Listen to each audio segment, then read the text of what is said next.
That girl. Matthew Callahan froze mid-step, his umbrella slipping from his hand into the steady drizzle. He barely noticed the cold droplets soaking through his tailored suit. His eyes locked on the frail figure across the street. A child, no more than 10, crouched against the wall of a shuttered bakery, her small hands clutching a battered cup. It wasn't just her age or the grime smudging her face that caught him off guard. It was her face. That face. Emily's face. Matthew's chest tightened, the years peeling back as memories surged against his will.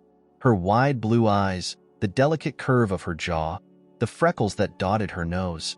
They were all there, staring back at him from across the street. Except Emily was gone. She had been gone for over a decade. A horn blared, jarring him. He stepped back onto the curb, the spell momentarily broken.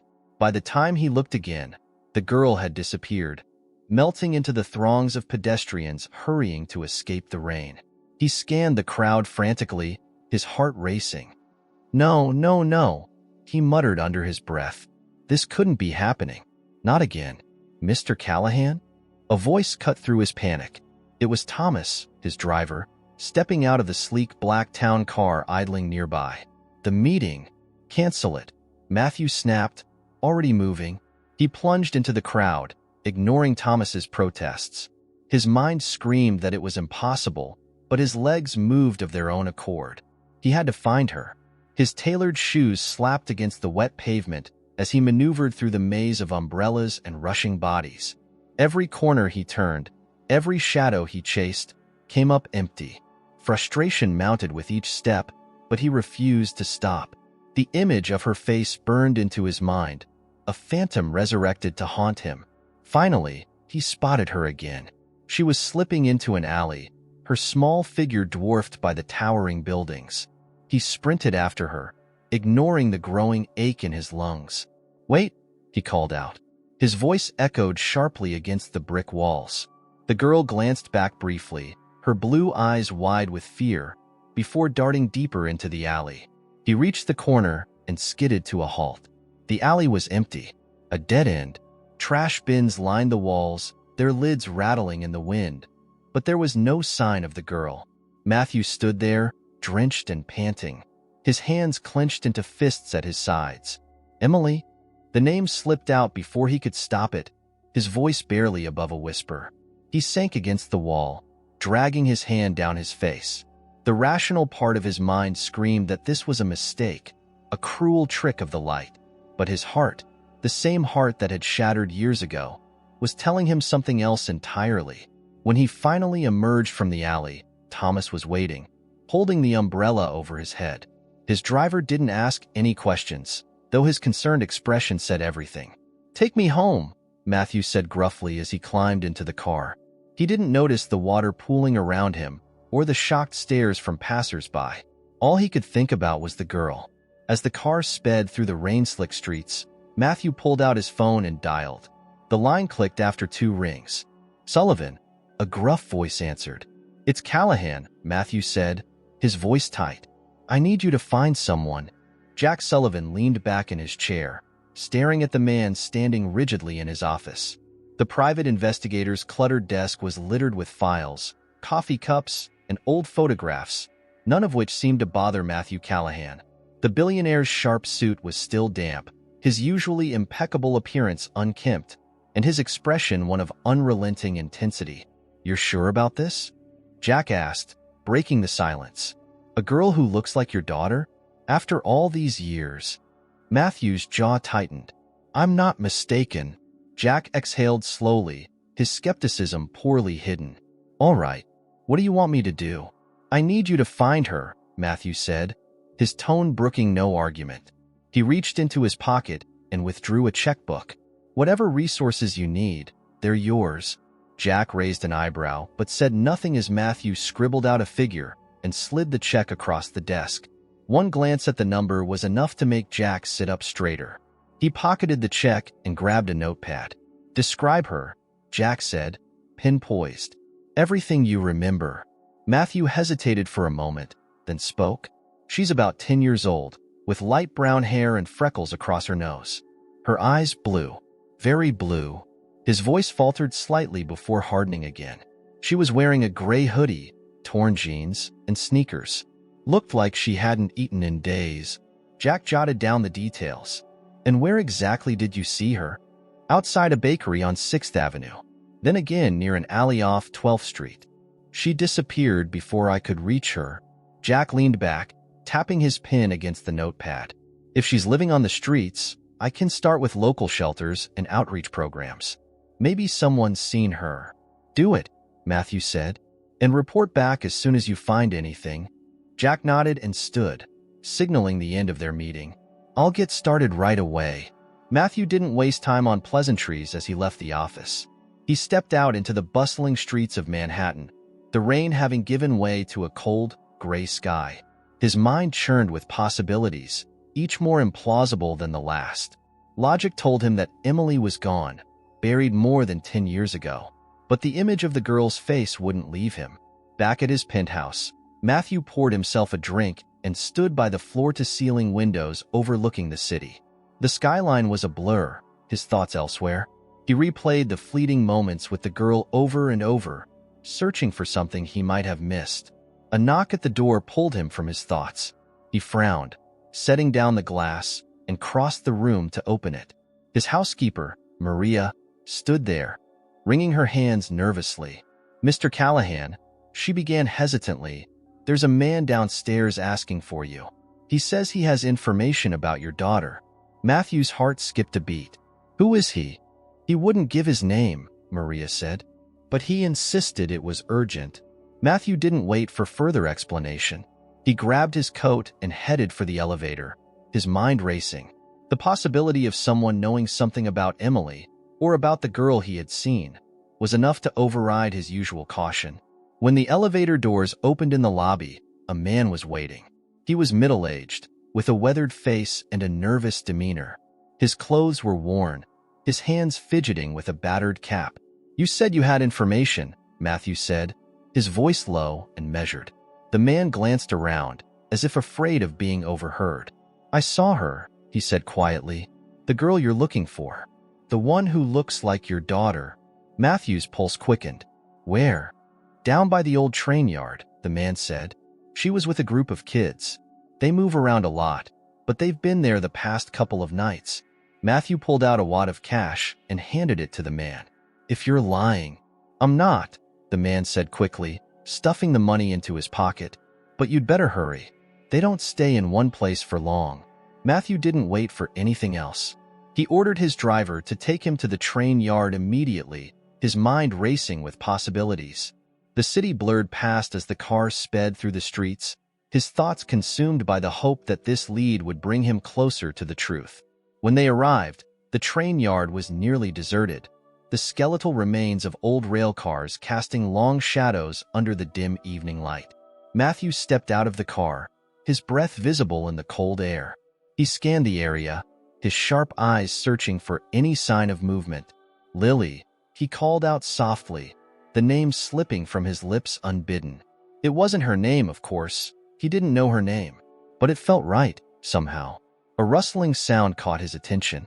He turned sharply, his eyes narrowing as he spotted a small figure darting between the rail cars. Without hesitation, he followed, his footsteps crunching on gravel. Wait, he called out. The figure hesitated for a split second, glancing back, and Matthew's breath caught. It was her, but she was gone again before he could reach her, vanishing into the labyrinth of metal and shadows. Matthew stood there, his frustration mounting, but he refused to give up. He knew one thing for certain. He wasn't imagining this. She was real, and he would find her. Jack Sullivan leaned against the counter of a bustling soup kitchen, his sharp eyes scanning the room. He'd spent the better part of the day chasing leads, calling local shelters, speaking to outreach workers, and following up on rumors of a girl matching Matthew's description. Now, standing amidst the cacophony of clinking bowls and murmured conversations, he felt like he was finally closing in. Yeah, I've seen her, the kitchen manager said, his voice gruff from years of shouting orders. Comes in every few days. Quiet kid. Doesn't talk much. Jack straightened, pulling a notepad from his jacket. When was the last time you saw her? 3 nights ago, I think, the man said, scratching his beard thoughtfully. Came in late, grabbed some food, and left in a hurry. She's always looking over her shoulder, like someone's after her. Jack scribbled down the details. She say anything? Give you a name? The man shook his head. She keeps to herself, but she's not alone. Runs with a pack. Other kids, mostly. They don't stay in one place for long. Jack thanked the man and stepped outside into the brisk evening air. He lit a cigarette and took a long drag, his mind racing. A group of transient kids meant layers of complications. They'd be harder to track and even harder to trust. But it also meant there were witnesses, people who could confirm the girl's identity and maybe even provide answers. As he exhaled a plume of smoke, his phone buzzed. He glanced at the screen. Matthew Callahan. Got something? Matthew's voice was sharp, impatient. Maybe, Jack said, flicking the cigarette to the ground. She's been seen around here with a group of kids. They're transient, moving from shelters to abandoned buildings. It's going to take some time to pin them down. Time is a luxury I don't have, Matthew snapped. Do whatever it takes. Jack sighed, pocketing his phone. He'd dealt with demanding clients before, but Matthew's desperation was palpable. Whatever was driving the man, grief, guilt, or something else entirely, it was turning up the heat on an already difficult case. Later that night, Jack found himself outside an abandoned factory on the city's edge. The information he'd gathered pointed to this location as a possible hideout for the group of kids. The building loomed ominously in the darkness, its windows shattered and its walls covered in graffiti. Jack slipped inside, moving cautiously through the shadows. The air was thick with the smell of mildew and rust, the only sound the faint drip of water echoing through the cavernous space. He scanned the area, his flashlight cutting through the gloom. A sudden noise, footsteps, made him freeze. He killed the light and pressed himself against the wall, listening. The footsteps were light, tentative, moving in his direction. He waited until they were close, then stepped out, blocking the figure's path. Stop right there, he said firmly. The figure, a boy, no older than 12, stopped dead in his tracks, his wide eyes reflecting the dim light from a distant street lamp. He clutched a makeshift bag tightly to his chest, his posture defensive. I'm not here to hurt you, Jack said, softening his tone. I just want to talk. The boy didn't move, his gaze darting around like a cornered animal. I'm looking for a girl, Jack continued. About your age. Brown hair, blue eyes, freckles. Sound familiar? The boy's expression flickered, just for a moment, before he masked it with a scowl. I don't know what you're talking about. Jack stepped closer, lowering his voice. Listen, kid. I'm not a cop, and I'm not here to bust anyone. I just need to find her. She's in trouble, and I want to help. The boy hesitated, his grip on the bag loosening slightly. Why do you care? Because someone else does, Jack said simply. Someone who's willing to do whatever it takes to keep her safe. The boy considered this for a moment, then sighed. She was here, a couple of nights ago, but we moved on. Where? Jack pressed. The boy shook his head. I don't know. She doesn't tell us where she's going. Says it's safer that way. Jack cursed under his breath. He reached into his pocket and pulled out a card. If you see her again, call me. Day or night. The boy took the card hesitantly, then bolted, disappearing into the darkness. Jack stayed in the factory a while longer, hoping to catch another lead, but the place was deserted. When he finally left, the city felt colder, more unwelcoming. He knew he was getting closer, but the girl's elusive nature was beginning to wear on him. Whoever she wasn't just running, she was hiding. Meanwhile, Matthew paced the length of his penthouse, his nerves fraying with each passing hour. The silence of the apartment was oppressive, broken only by the occasional hum of the city outside. His mind replayed Jack's words, twisting them into new fears. When his phone finally rang, he answered it before the first ring ended. She was at the factory, Jack said without preamble, but she's already gone. I'll keep digging. Matthew clenched his fist, his frustration bubbling to the surface. That's not good enough. It's all I've got, Jack shot back. These kids are ghosts. They move fast and cover their tracks.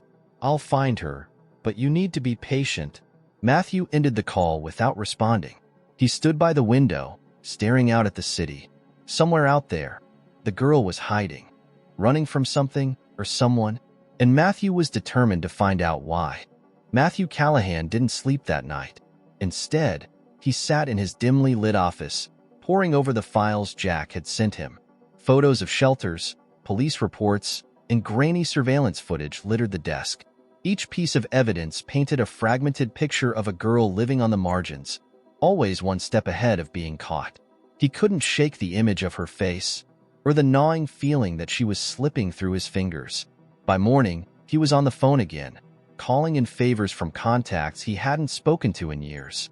Wealth and influence opened doors, and Matthew wasn't above using both to accelerate Jack's work. If the girl was running with a group, someone had to know where they were heading next. As he waited for responses, his mind drifted to Emily. He rarely allowed himself to think about her anymore. The pain had been too raw for too long, and he'd buried it under layers of work and isolation. But now, the memories were flooding back unbidden. Her laughter echoing through their old townhouse, the way her hand used to fit perfectly in his, and the last time he saw her smiling before it all came crashing down. A sharp knock at the door jolted him from his thoughts. Maria, his housekeeper, entered hesitantly. "Mr. Callahan," she said softly. "Mr. Sullivan is here." Matthew stood abruptly. "Send him in." Jack entered moments later, his expression a mix of exhaustion and determination. He carried a folder under his arm, which he placed on the desk before sitting down. "I've got something," Jack said. "It's not much, but it's a start." Matthew opened the folder and scanned its contents. Inside were photographs of an abandoned church on the outskirts of the city, its boarded-up windows and crumbling facade barely holding together. Jack had marked it as a possible hideout for the group of kids, based on tips from local sources. "They've been spotted there," Jack said. "A few kids, including one that matches her description. They don't stay long, though, so we need to move fast." Matthew nodded, his resolve hardening. "Let's go." Jack hesitated. "You sure about this? It could be dangerous." "I'm not waiting any longer," Matthew said firmly. "If she's there, I'm going to find her." An hour later, they arrived at the church. The surrounding area was eerily quiet, the kind of silence that felt oppressive rather than peaceful. Matthew and Jack parked a block away and approached on foot, their footsteps muffled by the damp ground. Jack motioned for Matthew to stay back as he scouted ahead. He moved swiftly and silently, his years of experience evident in his every step. When he reached the entrance, he turned back and nodded, signaling for Matthew to follow. Inside, the church was a shadow of its former self. Pews were overturned, the altar was covered in graffiti, and shards of stained glass littered the floor. The faint smell of smoke lingered in the air, suggesting recent activity. Jack pointed to a corner where a makeshift camp had been set up, blankets, empty cans, and a small pile of belongings. It was clear the kids had been there, but there was no sign of them now. Matthew's frustration flared. "They're gone." Jack held up a hand. "Wait." A faint sound, a rustle, came from the far end of the church. Both men froze, their eyes darting toward the source. Jack pulled a flashlight from his pocket and shone it into the darkness. "Come out," he called, his voice steady but firm. "We're not here to hurt you." For a moment, there was only silence. Then, a small figure stepped hesitantly into the light. It was a boy, younger than the one Jack had encountered at the factory. He looked terrified, his eyes darting between Jack and Matthew. "It's okay," Jack said gently. "We just want to talk." The boy didn't respond, his small hands clutching a dirty backpack to his chest. Matthew stepped forward, his voice soft but urgent. "We're looking for someone," he said. "A girl. About your age. Brown hair, blue eyes." The boy's eyes widened slightly, a flicker of recognition passing over his face. "Why do you want her?" Matthew hesitated, his emotions threatening to overwhelm him. "I just need to know she's safe." The boy studied him for a long moment before finally speaking. "She was here, but she left." "Where did she go?" Jack asked. The boy shook his head. "She didn't tell us. She said it's safer if we don't know." Matthew's shoulders sagged, the weight of another dead end pressing down on him. But before he could say anything, the boy spoke again. "She said she was looking for someone," he said quietly. "Someone she lost." Matthew's breath caught. "What do you mean?" The boy hesitated, then shrugged. "She didn't say much, just that she had to keep moving." Jack exchanged a glance with Matthew, his expression unreadable. "Did she say anything else?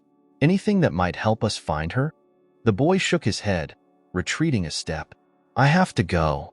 Before either man could stop him, the boy disappeared back into the shadows, leaving Matthew and Jack alone in the empty church.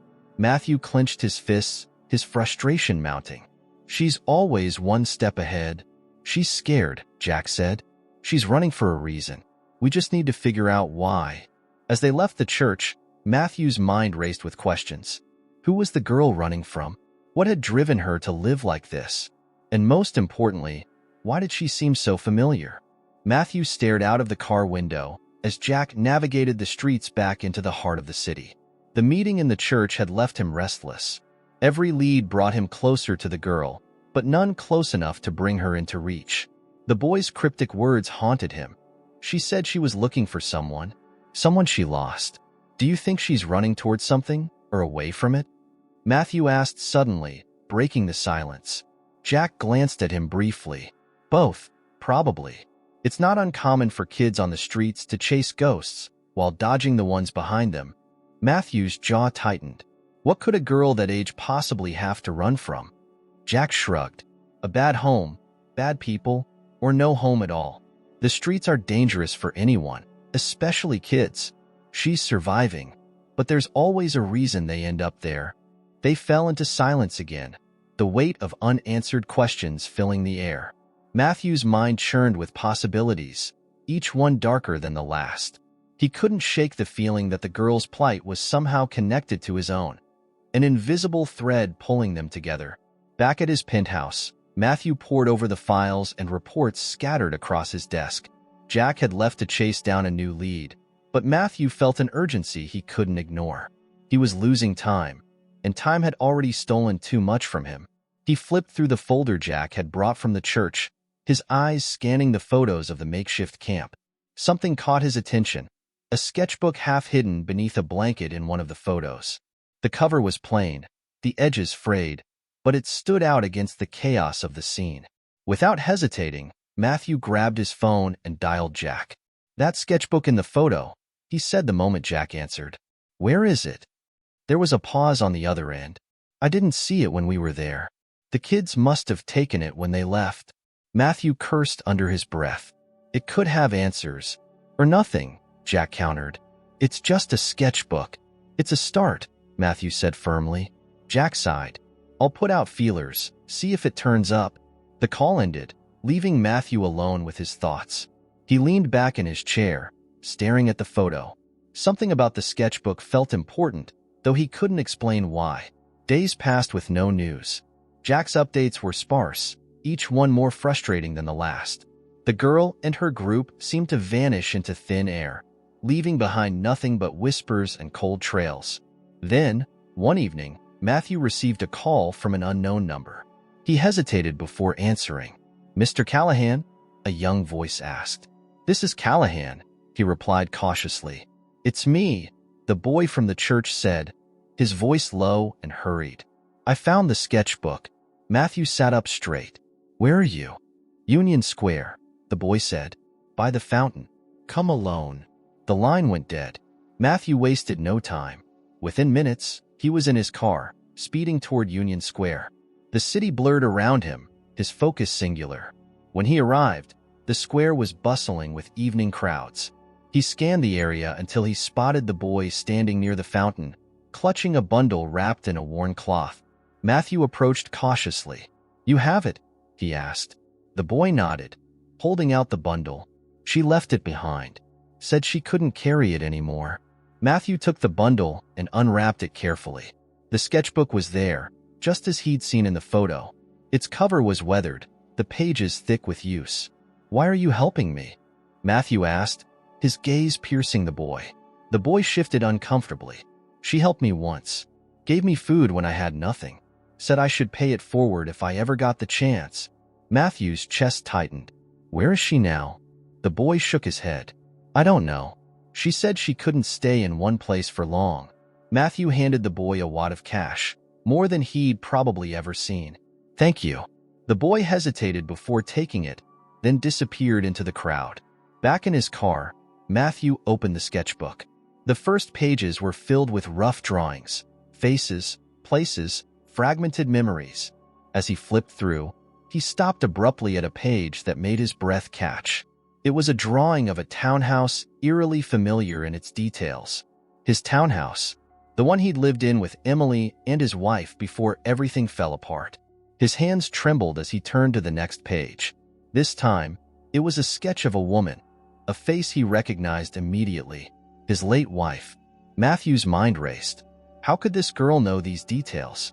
How could she draw things she'd never seen? The connection he'd felt all along was no longer just a feeling. It was real. He closed the sketchbook carefully, his resolve hardening.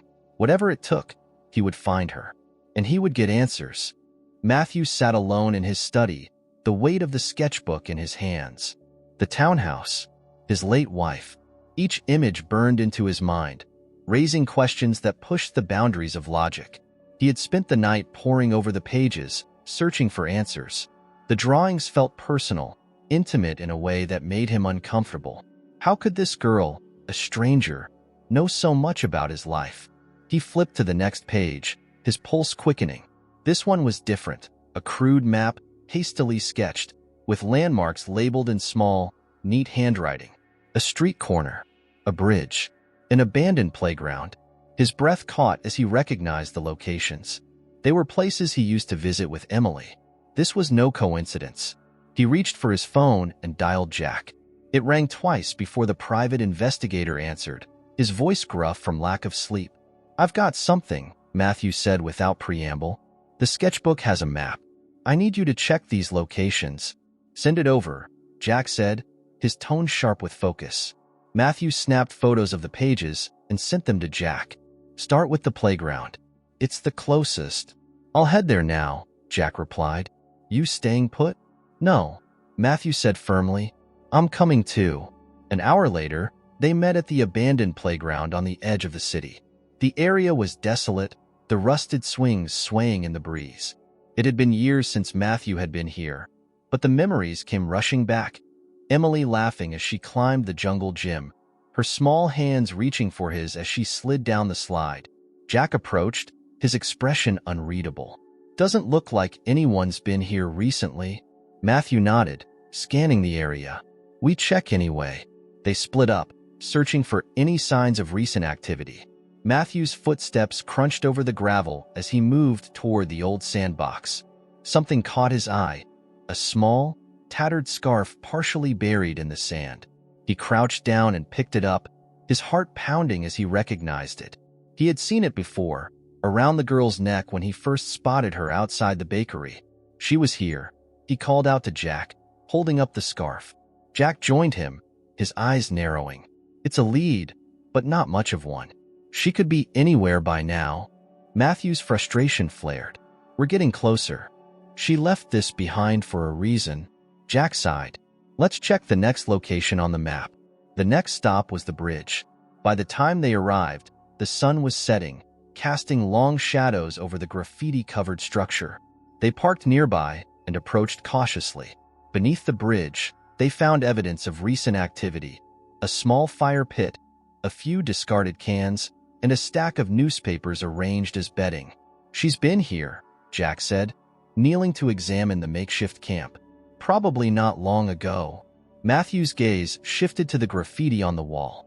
One piece stood out, a drawing of a heart with two names scrawled inside, Emily and Lily.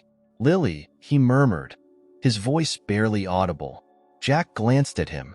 What? Matthew pointed at the graffiti. Lily. That's her name. Jack straightened, his expression thoughtful.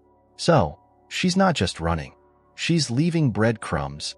For me, Matthew said, the realization hitting him like a bolt of lightning. She wants me to find her. Jack frowned. If that's true, then she's playing a dangerous game. Leaving a trail like this puts her at risk. Matthew didn't care about the risks. For the first time, he felt like he was closing the distance between them. He turned to Jack, his voice firm. We checked the last location. The final stop on the map was an old warehouse. By the time they arrived, night had fallen, and the building loomed like a monolith against the dark sky. Jack motioned for Matthew to stay back as they approached the entrance. He pushed the door open cautiously, the rusty hinges creaking in protest. Inside, the air was thick with dust and decay. Rows of empty shelves stretched into the shadows, remnants of a bygone era. Jack's flashlight cut through the darkness, revealing scattered debris and signs of recent habitation. A pile of blankets, an open can of beans, and a notebook. Matthew moved toward the pile, his heart pounding. He picked up the notebook and flipped through its pages. The handwriting was small and neat, matching the map in the sketchbook. But these weren't drawings, they were notes. Fragments of thoughts, questions, and observations. One phrase was repeated over and over. I have to find him. Matthew's chest tightened. She's looking for me. Jack placed a hand on his shoulder. We're getting closer. But she's scared, and she's smart. She won't make this easy. Matthew nodded, his resolve hardening. We keep going, no matter what it takes. As they left the warehouse, Matthew felt a shift within himself. The pieces were coming together, forming a picture he didn't yet fully understand. But one thing was clear. Lily wasn't just a lost girl. She was running towards something, just as much as she was running away. And somehow, in ways he couldn't yet explain, she was tied to him. Jack sat at a diner booth, nursing a coffee gone cold, while Matthew flipped through the notebook they had found in the warehouse. The pages were filled with more fragmented thoughts and sketches, the handwriting neat but hurried. Each word felt like a breadcrumb, leading them deeper into Lily's mind. She's meticulous, Jack said, breaking the silence. This isn't just a kid wandering aimlessly. She has a plan. Matthew didn't look up. His focus was on one page in particular, where a crude family tree had been sketched. At the top were the names Emily and Matthew, written in bold strokes. Below them, connected by faint lines, were other names he didn't recognize. Samantha, Grace, Lily. Do you recognize any of those names? Jack asked, leaning over to glance at the page. Matthew shook his head. No, but this, he tapped the notebook. This is deliberate. She wants me to see this. Jack leaned back, rubbing his temples. So, what's the connection? Why leave this trail for you? I don't know, Matthew admitted, but it's personal. She's tied to me somehow. I just don't know how yet. The waitress approached, refilling Jack's coffee. Matthew declined, too restless to eat or drink. His mind was racing with possibilities, each more implausible than the last. What's the next step? Jack asked, breaking him from his thoughts. Matthew hesitated before speaking. We dig into those names. Start with Lily. If she's using it, maybe it's tied to her real identity. Jack nodded. I'll start pulling records. But if she's been living on the streets for years, there may not be much to find. Do it anyway, Matthew said firmly. I don't care how long it takes. Hours later, Jack's call came through. I've got something, he said, his voice tense. Matthew was already reaching for his keys. Where? It's not a where. It's a who, Jack said. One of the names in the notebook, Grace, popped up in an old foster care file. She was listed as a temporary guardian for a Lily Hart 3 years ago. Matthew's grip on the steering wheel tightened. Where is she now? That's the bad news, Jack admitted. Grace Hart died 2 years ago. Hit and run. Never solved. Matthew exhaled sharply. What about Lily? Was she with Grace when it happened? Doesn't look like it, Jack said. The report says she disappeared a few months before Grace's death. Went off the grid. No one's seen her since. Until you did. Matthew's mind reeled. Pieces of the puzzle were starting to emerge, but the picture was still incomplete. What else do we know about Grace? She was a social worker, Jack said. Worked with kids in tough situations. Foster care, adoption cases, that sort of thing. Looks like Lily was one of hers. Maybe the last one she ever worked with. Could Grace have known Emily? Matthew asked, his voice laced with urgency. Unclear, Jack replied. But it's possible. Her agency handled cases all over the city. Matthew's thoughts spiraled. Could Grace have uncovered something about Emily's death or her life? And if so, what had Lily been running from ever since? The next morning, Matthew and Jack visited the now-defunct agency where Grace Hart had worked. The building was abandoned, its windows boarded up and its walls tagged with graffiti. Jack managed to jimmy the lock, and they stepped inside. Dust and silence greeted them, the air stale with disuse. They moved cautiously through the empty offices, their footsteps echoing against the bare walls. "Check the files," Jack said, motioning to a row of battered cabinets. Matthew opened one, coughing as dust billowed out. The folders were old and disorganized, many of them incomplete. He flipped through them methodically, scanning for anything that might connect Grace, Lily, and Emily. Jack called out from the other side of the room. "Got something." Matthew crossed over and peered at the file Jack held. It was thin, the edges frayed, but the name on the tab stopped him cold. Lily Hart. Inside were sparse records, a placement form, a photo of Lily as a child, and a briefcase summary. Matthew studied the photo, his chest tightening. Even as a young girl, Lily's resemblance to Emily was striking. She was placed with Grace after her biological parents were deemed unfit, Jack said, reading aloud. No other family came forward to claim her. She bounced around a bit before ending up with Grace. After that, nothing. Matthew's eyes landed on a handwritten note at the bottom of the summary. It was in Grace's handwriting, scrawled hastily. "Lily knows. Protect her." "What does that mean?" Matthew asked, his voice low. Jack shook his head. Whatever it is, Grace thought Lily was in danger. Matthew's pulse quickened. If Grace was protecting her, who or what was she protecting her from? Jack folded the file carefully. Only one way to find out. We follow the trail. Someone out there knows what happened to Grace, and why Lily's been running ever since. As they left the building, Matthew felt a renewed sense of purpose. The connections between Lily, Grace, and Emily were becoming clearer, but the truth still felt just out of reach. Whoever, or whatever, had driven Lily into hiding was still out there, and Matthew was more determined than ever to uncover the answers. In his mind, the image of the graffiti heart lingered, the names Emily and Lily entwined. It wasn't just a coincidence. It was a message, and he was finally starting to understand it. Matthew stood outside the old foster agency, the cold air biting at his face. In his hands, he held the file on Lily Hart, the handwritten note from Grace Hart etched in his mind. Lily knows. Protect her. Those words had opened a new door in his understanding, but the darkness beyond it was impenetrable. Protect her from what? Or from whom? Jack pulled up in his car and motioned for Matthew to get in. They needed answers, and Jack's next lead promised to take them closer to the truth. "There's a name in Grace's case notes," Jack said as Matthew slid into the passenger seat. "Dr. Howard Lambert. He was her point of contact for Lily's biological parents. If anyone knows more about Lily's past, it's him." "Where is he now?" Matthew asked. Jack hesitated. "Retired. Lives a couple of hours outside the city. But I got in touch. He's willing to talk." Matthew nodded, his resolve unshaken. "Then we go." The drive was quiet, tension hanging heavy in the air.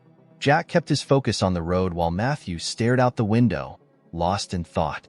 The scenery shifted from towering skyscrapers to rolling countryside, a stark contrast to the chaos that had consumed their lives in recent days. When they arrived at Lambert's house, it was a modest, weathered home surrounded by tall oaks. Jack knocked on the door, and moments later, an elderly man appeared. His sharp eyes darted between them before settling on Matthew. "You're here about Lily," Dr. Lambert said, his voice raspy but firm. "Yes," Matthew replied. "We need to know what you know about her, and about Grace Hart." Lambert stepped aside, motioning for them to enter. The inside of the house was cluttered with books and papers, a faint smell of tobacco lingering in the air. He led them to a small living room, where they sat on worn chairs while Lambert lowered himself into a recliner. "She was a special child," Lambert began, his gaze distant, quiet, but perceptive. "She noticed things most kids her age wouldn't." "What about her parents?" Matthew asked. Why was she placed in foster care?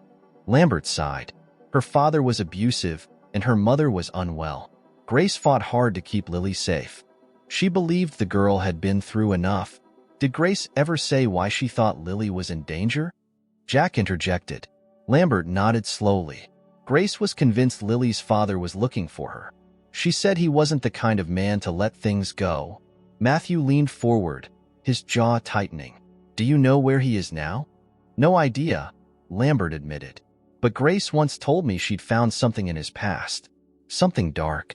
She said it was the reason she took Lily and herself, rather than placing her with another family. What did she find? Matthew pressed. Lambert shook his head. She never told me. Just said it was bad enough to make her afraid for Lily's life. Matthew and Jack exchanged a glance. The pieces of the puzzle were beginning to fit together, but the full picture remained elusive. If Lily's father was dangerous enough to scare Grace, he might still be a threat. As they prepared to leave, Lambert stopped them. One more thing, he said. Grace mentioned your name once, Mr. Callahan. Matthew froze. What did she say? She said you had more in common with Lily than you realized. I didn't understand what she meant at the time, but maybe you do. Matthew's mind raced as they left Lambert's house. What connection could Grace have seen between him and Lily? Was it purely circumstantial, or was there something deeper? Something he hadn't yet uncovered? Back in the city, Matthew couldn't shake Lambert's words. The idea that his life and Lily's were intertwined wasn't just unsettling. It was personal. He returned to his penthouse, the weight of the day pressing down on him. Jack promised to dig deeper into Lily's father, but Matthew needed answers now. He opened the sketchbook again, searching for something he might have missed. The family tree caught his eye once more, the names Emily and Lily standing out like beacons. Below them, faintly sketched but still visible, was another name, Thomas. Matthew's heart skipped a beat. Thomas was his late wife's brother, a man he hadn't seen in years. They had grown estranged after Emily's death, their shared grief too much to bear. Could he have a connection to Lily? And if so, why had Grace written his name in the same context as hers? Determined to find out, Matthew picked up the phone and dialed a number he hadn't called in over a decade. The line rang several times before a familiar voice answered. Matthew? Thomas's voice was cautious, surprised. It's been a long time, Matthew said. I need to talk to you. It's important. Thomas hesitated. About what? Emily, Matthew replied, and a girl named Lily. There was a long pause. When Thomas finally spoke, his voice was heavy with something Matthew couldn't place. Guilt, perhaps, or fear. I think you should come here, Thomas said. There's something you need to know. Matthew hung up, his chest tight with anticipation. For years, he had buried his pain, locked it away where it couldn't touch him. But now, the past was clawing its way back to the surface, demanding to be reckoned with. And at the center of it all was a girl who wasn't just a stranger.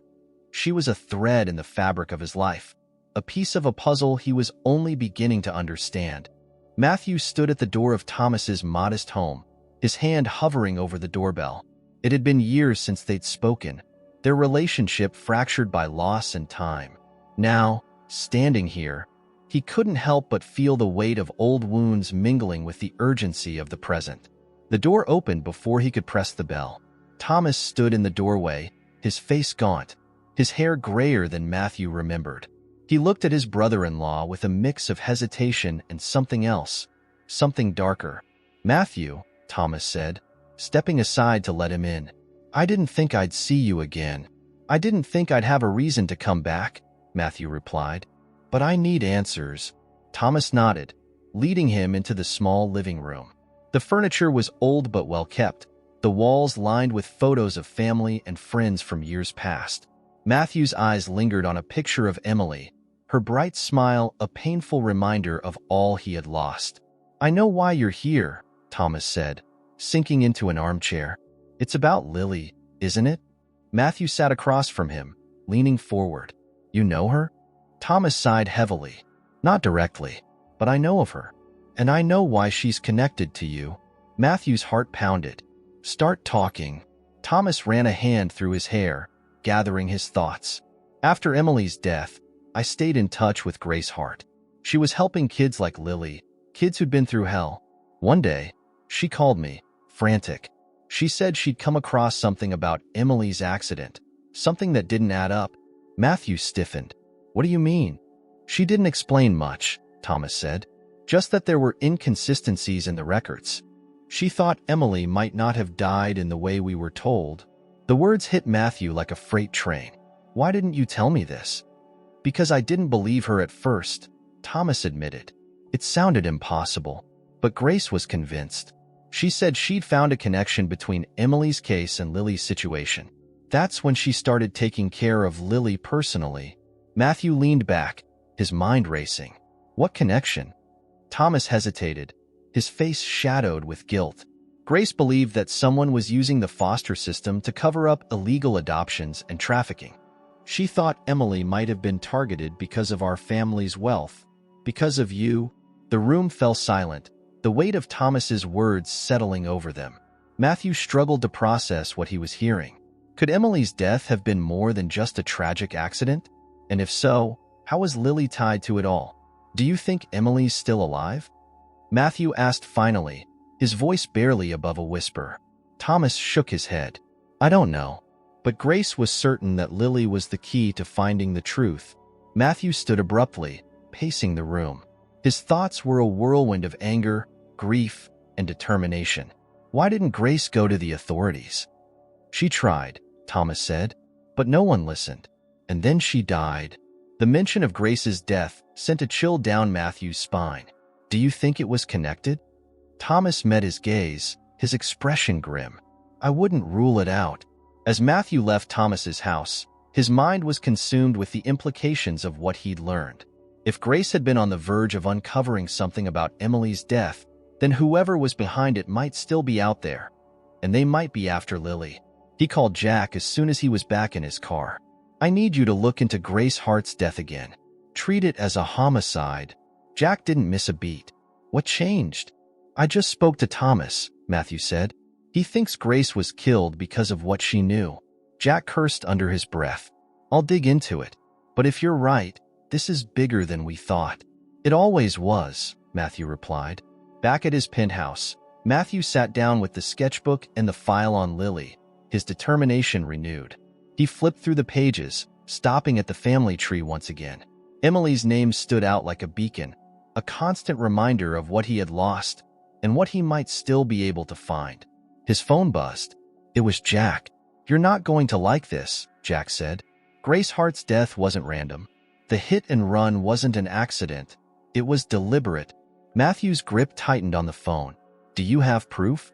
Enough to raise questions, Jack said. The car that hit her was reported stolen 2 days before the incident. The driver was never found, and the case was quietly closed.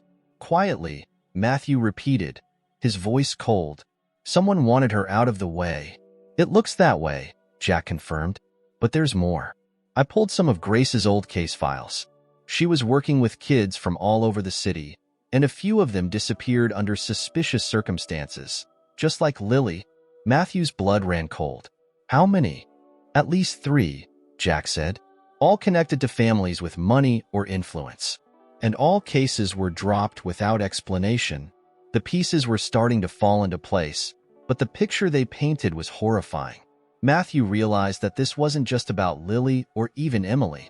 It was about something far bigger, a system corrupted at its core.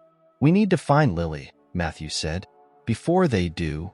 I'm already on it, Jack said. But if we're going to protect her, we need to know exactly who we're up against.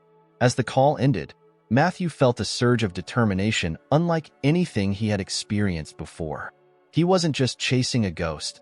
He was fighting for the truth, for justice, and for a girl who had become the key to unraveling everything.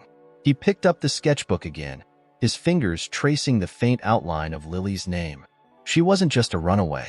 She was the missing thread in a tapestry of lies and betrayal, and Matthew knew he wouldn't stop until he brought her, and the truth, home. The first thing Matthew noticed when he stepped into Jack's office was the wall. It was covered with photos, documents, and maps, all connected by red string and hastily scribbled notes. It looked like the blueprint of a conspiracy, and the sight of it sent a chill down his spine. "This is what we're up against," Jack said, gesturing to the chaotic display. Grace wasn't just helping kids. She was uncovering a network. Trafficking, illegal adoptions, and targeted disappearances. All of it tied to powerful people with money to burn. Matthew stepped closer, his eyes scanning the wall. "And Emily?" Jack pointed to a section of the board. Her death wasn't random. Grace suspected it was orchestrated, part of the same operation. The accident was a cover. They needed it to look clean. Matthew's jaw tightened. "And Lily?" "Grace thought Lily was a survivor," Jack said. "She believed Lily knew something about the operation.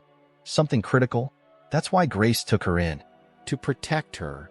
Matthew's gaze settled on a photograph of Grace, her face framed by newspaper clippings about her death. They silenced her. "And now they're after Lily." Jack nodded grimly. "Exactly." Matthew turned back to the wall. "Who's behind it?" Jack sighed, rubbing the back of his neck. "That's the hard part. Grace's notes point to a shell company, but the trail goes cold there. Whoever's running this is careful. They've covered their tracks well." Matthew's frustration boiled over. "There has to be something. Someone." "There is one name," Jack admitted, pulling a file from his desk. "Franklin Haynes. He's a high-powered attorney who handled several of the adoption cases Grace flagged. He's been connected to some shady dealings in the past, but nothing ever sticks." Matthew flipped through the file. Haynes's smug face stared back at him from a photograph, his expensive suit and polished demeanor exuding untouchable arrogance. "He's involved," Matthew said with certainty.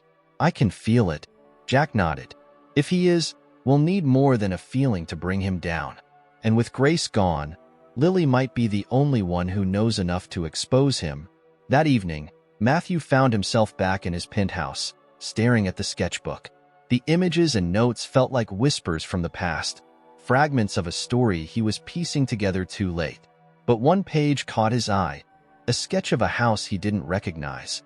It was detailed, down to the number of windows and the ivy climbing the walls. He called Jack. "I found something. A house. It's in Lily's sketchbook. Any idea where it is?" Jack asked. "No," Matthew admitted, "but it has to mean something. She drew it for a reason." Jack was silent for a moment. "I'll run it through property records, see if anything comes up." As Matthew hung up, his thoughts drifted to Lily. She was out there somewhere, hiding, running, and carrying secrets that could shatter lives.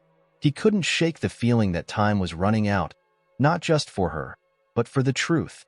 The next day, Jack called with news. "The house is real. It's in an old neighborhood on the outskirts of the city, owned by a private trust, no name attached." Matthew's pulse quickened. "Is it occupied?" "Looks abandoned," Jack said, "but I sent someone to check it out. There's activity, lights at night, movement.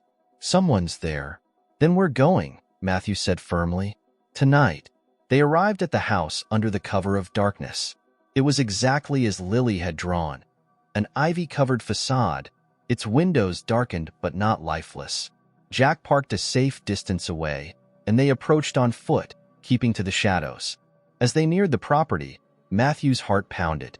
This was the closest he had come to finding Lily, and the weight of it pressed heavily on him. Jack motioned for him to stop as they reached the edge of the yard.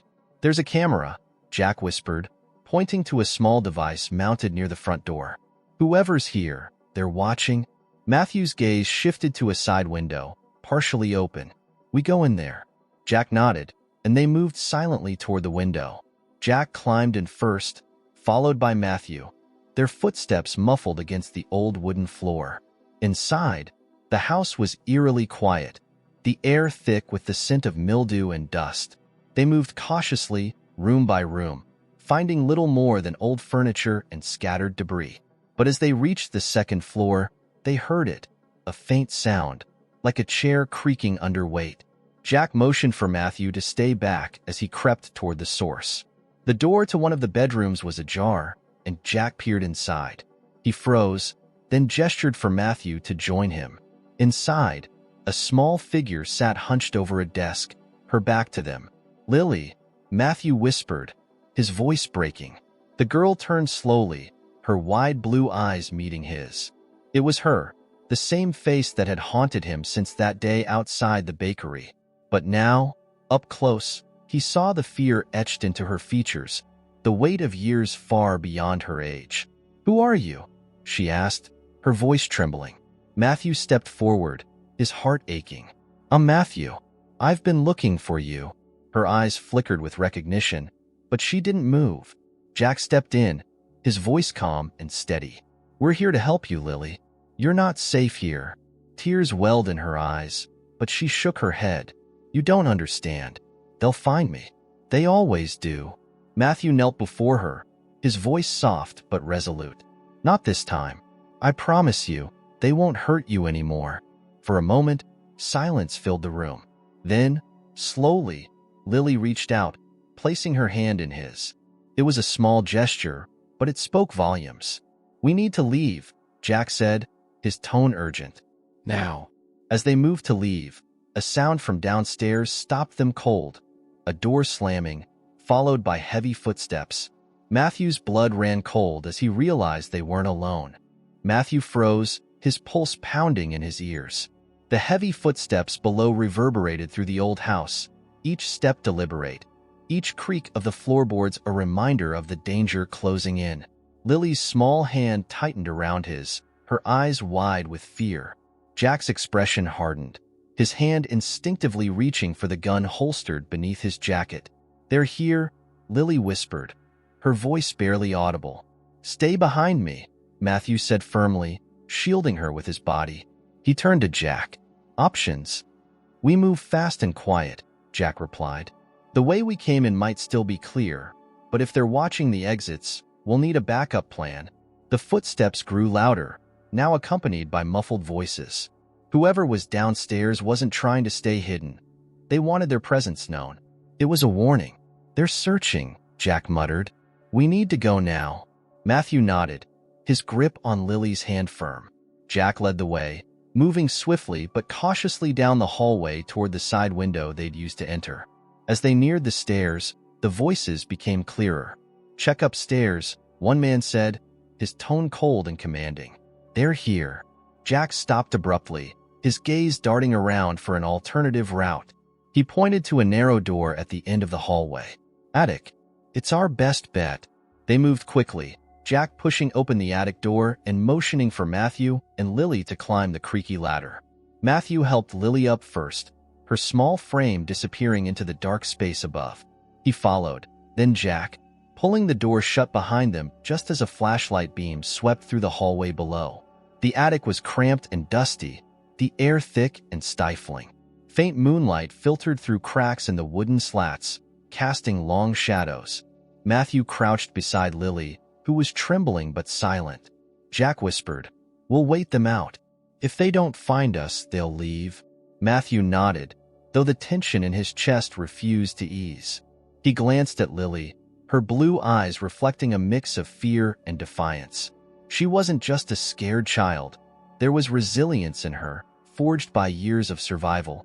But she was still just a child, and Matthew felt an overwhelming need to protect her.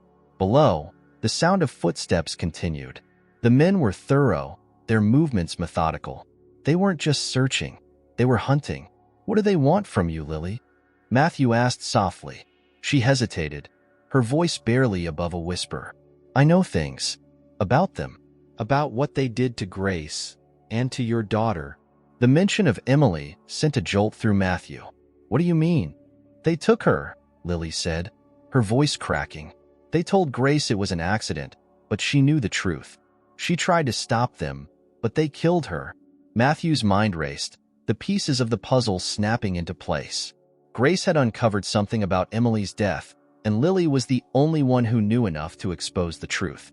That's why they were after her. She was a liability. Before he could respond, the sound of footsteps reached the attic door. A loud bang echoed as someone tried to force it open. "They know we're here," Jack said grimly, drawing his gun. "Stay back." The door shuddered under the impact of another blow. Lily clung to Matthew, her small frame trembling against him. Jack positioned himself near the opening, his weapon aimed and ready. The door burst open, and a man climbed halfway up the ladder before freezing at the sight of Jack's gun. Jack didn't hesitate. He fired a warning shot into the wooden frame, sending the man scrambling back down. "Move," Jack hissed, motioning for Matthew and Lily to follow him toward a small window at the far end of the attic. Matthew lifted Lily and helped her through the narrow opening, her feet finding purchase on the sloping roof outside. He climbed out next, steadying her as Jack followed. Below them, the men shouted orders, their flashlights sweeping the yard. "This way," Jack said, leading them along the roofline toward a trellis that descended to the ground. As they reached the trellis, the men spotted them. A sharp voice called out, "Stop them!" Jack fired another shot, the crack of the gun echoing through the night. The men dove for cover, giving Matthew and Lily enough time to climb down. Jack was the last to descend, his movements quick and practiced. "Go," Jack barked, pushing them toward the tree line. They ran, the cover of darkness their only shield. The cold night air stung Matthew's face, but he didn't stop, his grip on Lily's hand never faltering. The sound of shouts and footsteps faded as they put distance between themselves and the house. Finally, they reached the safety of Jack's car, hidden in the shadows of the trees. They piled in, breathless and shaken, as Jack started the engine and sped away. The drive back to the city was silent, the gravity of what had just happened hanging heavy in the air. Lily sat beside Matthew, her small frame pressed against his side. He glanced down at her, the weight of her words echoing in his mind. They took her. When they reached Matthew's penthouse, Jack double-checked the security system, ensuring every door and window was locked. Only then did he speak. "We need to go on the offensive," Jack said, his tone hard. "This isn't just about Lily anymore. It's about taking down whoever's behind this." Matthew nodded. "What's our next move?" "We start with Franklin Haynes," Jack said. "He's the key to this. If we can get him to talk, we can blow this whole thing wide open." Matthew's gaze shifted to Lily, who was curled up on the couch, exhaustion etched into her features. "And what about her?" "She stays here," Jack said firmly. "It's the safest place for her." Matthew crouched beside Lily, brushing a strand of hair from her face. "You're safe now," he said softly. "I promise." She looked up at him, her eyes filled with a mixture of trust and fear. "You won't let them take me?" "Never," Matthew said, his voice unwavering. "You're not alone anymore." Matthew sat at the edge of the couch, watching Lily as she slept soundly for the first time in what must have been weeks. Her small frame, curled beneath a thick blanket, seemed impossibly fragile yet imbued with resilience that belied her age. Every revelation she had shared haunted him, about Emily, Grace, and the shadowy figures chasing her. Jack broke the silence, leaning against the wall with his arms crossed. "We're running out of time. Whoever those men were, they'll regroup and come back stronger." Matthew nodded, his mind racing. "Haynes, we go after him tonight." Jack frowned. "You sure? If we push too hard, he'll lawyer up and we'll lose our shot." Matthew stood, his resolve unshakable. "He's a part of this. He knows more than he's letting on, and I won't stop until we get the truth." Haynes's office was in the heart of downtown, a sleek glass building that towered over the city. Jack and Matthew arrived after hours, the street deserted except for the occasional passing car. They approached through the underground parking garage, Jack expertly picking the lock to a back entrance. Inside, the building was eerily silent, the only sound the faint hum of fluorescent lights. Jack led the way, his movements precise as he guided Matthew to Haynes's office on the top floor. The door was locked, but Jack made quick work of it. The office was exactly what Matthew had expected: expensive, impersonal, and meticulously organized. A large desk sat at the center, flanked by walls of bookshelves and framed certificates. Jack moved immediately to the computer, inserting a small USB device to bypass its security. "This'll take a minute," Jack said, his eyes on the screen. "Keep an eye out." Matthew scanned the room, his gaze landing on a filing cabinet in the corner. He opened it, flipping through the neatly labeled folders. Most were mundane: contracts, real estate deals, client agreements. But one folder caught his attention: special adoptions. He pulled it out, his pulse quickening as he flipped through the documents. Names, dates, and payments were meticulously recorded, detailing a series of private adoptions handled by Haynes's firm. One name leapt off the page: Emily Callahan. "Jack," Matthew said, his voice tight. "Look at this." Jack glanced up from the computer, his expression darkening as he scanned the file. "This is it. Proof he was involved." Matthew's hand trembled as he turned to the next page. There, beneath Emily's name, was a receipt for a placement fee, signed by Franklin Haynes and another name he didn't recognize: Darren Cole. "Who's Cole?" Matthew asked, his voice sharp. Jack's fingers flew across the keyboard, pulling up a search. "Darren Cole, private investigator. Worked with Haynes on several cases. He's connected to the same shell company we traced earlier." Matthew's jaw tightened. "Where is he now?" Jack's screen blinked, pulling up a recent address. "He's local. Midtown." Matthew grabbed the file, his resolve hardening. "Let's go." Cole's address led them to a rundown apartment building in a seedy part of town. The hallway smelled of mildew and stale cigarettes, the flickering lights casting long shadows. Jack knocked on the door, his hand hovering near his weapon. "Who is it?" A gruff voice called from inside. "Franklin Haynes sent us," Jack lied smoothly. The deadbolt clicked, and the door opened a crack. A man in his late 50s peered out, his bloodshot eyes narrowing. "Haynes didn't say anything about—" Jack pushed the door open, shoving Cole backward. Matthew followed, his gaze cold as he closed the door behind them. "Hey, what the hell?" Cole shouted, stumbling over a stack of newspapers. "Who are you?" "You know exactly who we are," Matthew said, his voice low and menacing. "We want answers." Cole's face paled as he took in Matthew's expression. "I don't know anything." "Don't lie to me," Matthew snapped, slamming the file onto the table. "You signed off on this." "On Emily Callahan." Cole's eyes darted to the file, his panic palpable. "I was just doing my job. I didn't know." "You knew exactly what you were doing," Jack interjected. "You were part of a trafficking ring, using fake adoptions to cover your tracks." Cole backed away, his hands trembling. "It wasn't my idea. It was Haynes. He called the shots." "And Grace Hart?" Matthew demanded. "What did you do to her?" Cole shook his head vehemently. "I didn't touch her.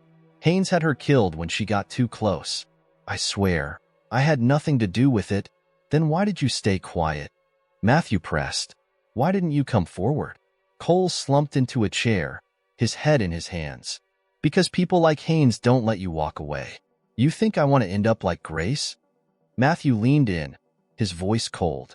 "You're going to tell us everything. Names, locations, every detail you know." Cole hesitated, then nodded reluctantly. "Okay, but if I do, you need to promise me protection." Jack pulled out his phone, already recording. "Start talking." Over the next hour, Cole spilled everything. He detailed the operation, naming clients, intermediaries, and locations used to launder money and move children. At the heart of it all was Haynes, who orchestrated everything from behind a veil of respectability. When Cole finished, Matthew felt a surge of both triumph and fury. They finally had the truth, but it came at a devastating cost. "What about Emily?" Matthew asked, his voice tight. "Is she alive?" Cole hesitated, then shook his head. "I don't know. After the accident, she was taken. But I never saw her again. I'm sorry." The words hit Matthew like a punch to the gut. He turned away, his chest tight with grief and rage. Jack placed a hand on his shoulder. "We'll use this," Jack said quietly. "Everything he gave us. We'll take them down." Matthew nodded, his gaze hardening. "And we'll make them pay." The courtroom was silent, the air thick with anticipation. Franklin Haynes sat at the defense table, his polished demeanor fraying under the weight of the damning evidence presented against him. Behind him, the gallery was packed with reporters, families, and individuals whose lives had been shattered by his crimes. Matthew Callahan sat beside Jack in the front row, his hand resting protectively on Lily's shoulder. She was dressed neatly in a light blue dress Maria had picked out, her hair brushed and tied back. Though her small frame seemed swallowed by the enormity of the room, her eyes betrayed her strength. She wasn't running anymore. "Your Honor," the prosecutor began, stepping to the center of the courtroom, The evidence against Mr. Haynes is irrefutable. For years, he exploited his position to orchestrate illegal adoptions, human trafficking, and the systematic cover-up of crimes against vulnerable children. He profited off broken families and silenced anyone who dared to expose him. Today, we seek not only justice but the assurance that no one else will suffer at his hands. Haynes's lawyer objected, but the evidence Jack and Matthew had unearthed was overwhelming. Cole's testimony, paired with the files Matthew had taken from Haynes's office, painted a damning picture of corruption and cruelty. When the judge denied the defense's motion to dismiss, Matthew felt a wave of relief wash over him. The truth was out. Later that evening, Matthew sat with Lily on the balcony of his penthouse, the city skyline glittering in the distance. The trial was still ongoing, but Haynes's conviction seemed inevitable. For the first time in years, Matthew felt a flicker of hope, a chance to rebuild. "Do you think it's over?" Lily asked, her voice small. Matthew looked at her, the faint glow of the city lights reflecting in her blue eyes. "Not yet," he said honestly, "but it will be. And when it is, you won't have to look over your shoulder anymore." She hesitated, then asked the question that had been on her mind since they'd escaped the house. "Do you think Grace would be proud of me?" Matthew felt his throat tighten. "She'd be more than proud," he said, his voice thick with emotion. "She gave everything to protect you. And now, you're helping to finish what she started." Lily leaned into him, her small hand slipping into his. For a moment, they sat in silence, bound by a shared loss that had somehow brought them together. A week later, Matthew returned to the cemetery for the first time in years. He stood before Emily's headstone, a bouquet of white lilies in his hands. The grief he'd buried for so long rose to the surface, but this time, it didn't feel like it would consume him. He knelt, placing the flowers at the base of the stone. "I didn't protect you," he whispered, his voice breaking, "but I promise I'll protect her. I'll make sure no one else goes through what we did." He stayed there for a long time, letting the weight of the past finally settle. When he left, he felt lighter, as though Emily's memory had given him permission to move forward. The verdict came a week later, guilty on all counts. Franklin Haynes would spend the rest of his life in prison, and the network he had built was dismantled piece by piece. Families were reunited, and stories that had been buried for years finally saw the light of day. For Lily, the road ahead was still uncertain. But with Matthew's support, she began to heal. Therapy sessions became a regular part of their lives, and Lily started attending school, a first step toward reclaiming her stolen childhood. One evening, as Matthew helped her with her homework, she looked up at him suddenly. "Do you think she'd like me?" she asked, her voice tentative. Matthew smiled, his heart swelling with both sorrow and love. "Emily would have adored you," he said, "and she'd be so proud of how brave you are." Lily grinned, her eyes shining. For the first time, Matthew saw something he hadn't seen in her before: hope. Months later, Matthew stood on a stage at a charity gala, the room filled with faces eager to hear his story. He adjusted the microphone, the weight of the moment settling over him. "For years, I lived with the pain of losing my daughter," he began. "But in my search for answers, I found something unexpected. I found a way to fight back against the systems that failed her, and so many others." He glanced at Lily, who was sitting in the front row beside Jack. Her smile gave him the courage to continue. "This foundation isn't just about justice," he said. "It's about ensuring that no child is ever forgotten and that no one is ever silenced by fear. Together, we can make a difference." The audience erupted into applause, but Matthew's focus remained on Lily. She gave him a small, encouraging nod, and he felt a surge of pride. They were rebuilding their lives, together. As they left the gala that night, Lily slipped her hand into his. "Do you think Grace and Emily are watching us?" she asked. Matthew looked up at the night sky, the stars twinkling like beacons of light. "I think they are," he said. "And I think they're smiling." Lily squeezed his hand, her small gesture saying more than words ever could. For the first time in years, Matthew felt whole. The journey had been painful, but it had led him to a new purpose, and to a little girl who had given him a reason to hope again. Together, they walked into the night. ready to face whatever came next.